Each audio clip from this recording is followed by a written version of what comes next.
There's a lot of people like yourself who have this tension inside of them. On one level, they are, wow, I didn't get enough done. And on another level, they know that if they don't rest, they're not going to get as much done. And yet when they try to rest, they're constantly telling themselves they have to do more. So in this video, the main thing that we're going to do is talk about how to see rest completely differently. And then we're going to give you some very practical tools on how to make sure that you can rest without guilt. So where this whole thing starts is that somewhere in your life, you were told and you believe that if you work harder, you'll be further along. If you do more, you'll get more love, you'll get more attention, you'll get more money. That's something that you were taught. And maybe you were taught that by a parent or by a teacher, but it was something that you were taught. Somehow you got rewarded for doing more.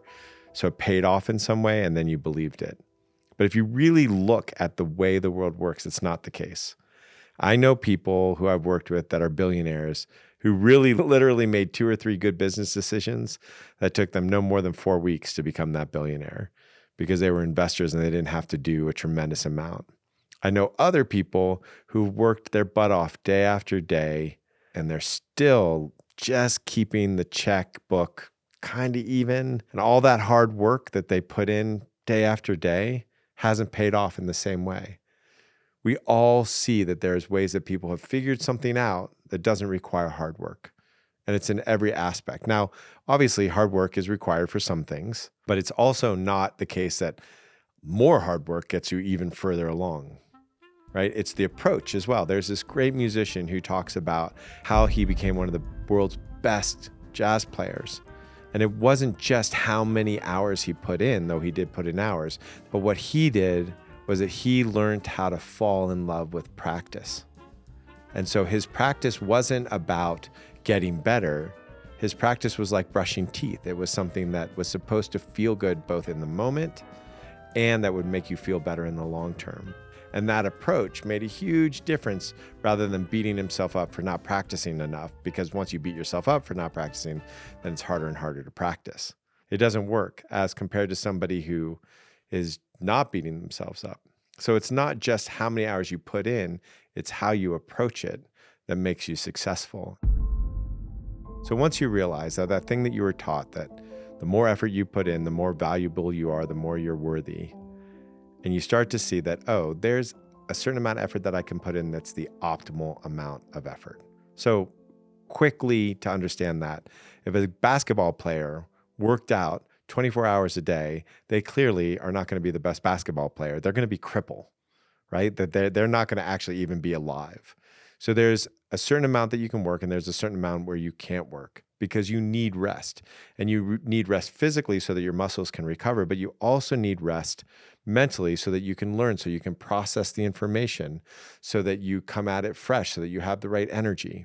And a great example of this is an author that I met. He said, I'm going to work 10 hours a day and see how much that produces. Or I'm going to do 3 hours a day for 7 days straight and see how much that produces. And over time, what he found out was through this experimental process, he would take 2 15-minute breaks where he got in his body, where he would dance or walk or something that got him grounded in his body. Even if he was in flow, he found out that, oh, if I stop and I get in my body, then I get more good pages in. And so even economists know this about factories, that you can't run a factory 24/7 and have it be in its optimal production rate. You need to actually rest the factory as well. You need to be able to have maintenance. There's other things that you have to do. And so the first thing to realize is there is a maximum amount of effort that you can put in that's going to get the best results. And to find out what that is the first step of making sure you get the rest that you need. Because when you realize that, oh, I need X amount of rest to get the best results, you're going to get that X amount of rest. Just pick one thing that's important to you. It doesn't matter if it's pickleball or if it's creating great art or if it's making great decisions. What you can do is you can say, okay, how many hours can I make great decisions in a row? How much time do I dedicate to get the best results? And the funny thing is, you think about that decision thing, you know who did that? It was Jeff Bezos. Jeff Bezos, starting at about 10 o'clock after 2 hours of what he called wandering and ending at 5, was the optimal amount of time that he could use to make great decisions. Otherwise, he started getting fatigued and he would make really bad decisions. And if you think that's true for him, it's also true for you. Think about a decision that you made that cost you years of your life. Maybe it's somebody that you dated, or maybe it's the way that you raised your kids. One good decision can save you years upon years of your life. So the job is to just pick one thing that you think is really important for you to do and do experiments to find out what's the optimal amount of time that you can do that thing that gets you the best results. The second thing you can do is really experiment how to rest. But here's the thing about that is most people, what they really need is a rest from their incessant voice telling them they're not doing enough, right? And so if you're constantly beating yourself up for not doing enough, then you're never getting the rest that you need. So I had a CEO that I invested in a long time ago, and she was just a hard driver. And I asked her, how do you drive so hard, so much, so long, for so many years? And she said, I don't know. And one day I was hanging out with her and she said, oh, it's my time to ride horses. I was like, what's going on? And somehow or another, she was 50 something years old. And when she was 35 years old, she learned how to ride horses and jump them. I went to go visit, and then we went down to the thing and she did it. We talked in the car on the way, talked in the car on the way back.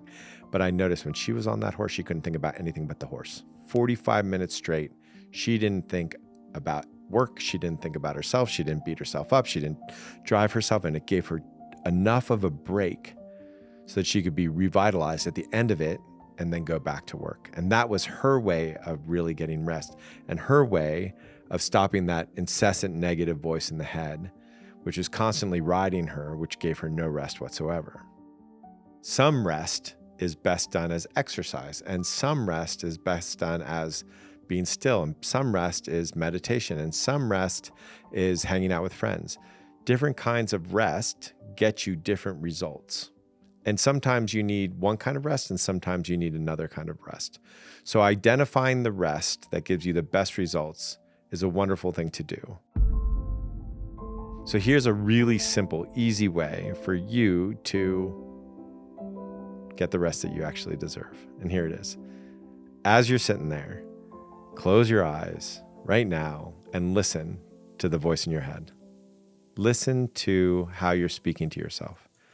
And every time that voice in your head says something to you, like you should work harder, like you haven't done enough, like you screwed up this, you screwed up that, whatever it has to say, anything that it says that you wouldn't say to another person, respond out loud, ouch. Please don't treat me like that. Silly, right? But so effective. Just close your eyes, hang out, and listen to the voice. And every time it says something that you wouldn't say to somebody else, say, ouch. Ouch. Please don't treat me like that. What's going to happen is that voice is going to get quieter and quieter. It's going to go into the background, and you're going to get some rest. Maybe you'll fall asleep. Maybe you'll just enter spaciousness. Something will happen, but it'll become less and less. So that's it. It's this really simple way to make sure you get the rest that you need. And what you'll notice is if you do that long enough, all of a sudden you'll be inspired. You'll be like, oh, great. And now I'm up to do the next thing. Whereas if you're ignoring it, like with a doom scroll, or if you're ignoring it by social media addiction or drug addiction, you'll notice that never really satiates. You never like all of a sudden pop up and go, okay, I'm ready to do the thing. You might push yourself into doing the thing, but you don't have that natural inspiration to do the thing. The last component here that I think is really important is for you to actually notice there's a part of you right now that is already at rest. There's some part of you that doesn't ever stir. So I'm going to ask you to feel for that right now. It's always there. There's always some part of you that is silent, that is undisturbed. And if you just feel into that, you'll notice there's always a rest available to you. There's always a quiet, settled place that you can go to inside of yourself.